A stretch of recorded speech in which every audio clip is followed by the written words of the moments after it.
জাতীয় দলে কবে দেখা যাবে সাকিব আল হাসানকে? এই ব্যাপারে এবার সবকিছু ক্লিয়ার করলেন বিসিবির প্রেসিডেন্ট আমিনুল ইসলাম বুলবুল। তো চলুন বিস্তারিত দেখে নেওয়া যাক। সাকিব আল হাসান কবে দেশের হয়ে খেলতে পারবেন? তিনি আদৌ কি দেশে ফিরবেন?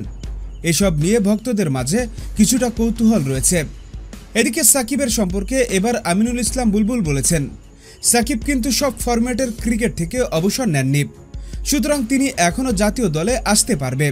তবে বাংলাদেশের জার্সিতে আবারও সাকিব আল হাসানকে খেলানোর জন্য তাকে আগে দেশে আসতে হবে বা দেশে থাকতে হবে, তবেই তাকে সিলেক্টররা দলে নিতে পারবে।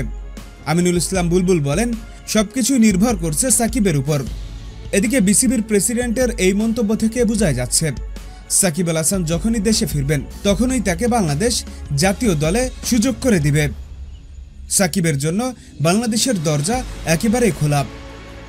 হ্যাঁ দর্শক, আপনাদের বলছি, বিসিবি প্রেসিডেন্ট সাকিবকে নিয়ে যে মন্তব্য করেছেন তাতে আপনারা খুশি হয়েছেন কি? এখনই কমেন্টস করে জানিয়ে দিন। আর আমাদের চ্যানেলটি সাবস্ক্রাইব করে আমাদের সঙ্গেই থাকুন। ভিডিওটি দেখার জন্য আপনাকে অসংখ্য ধন্যবাদ।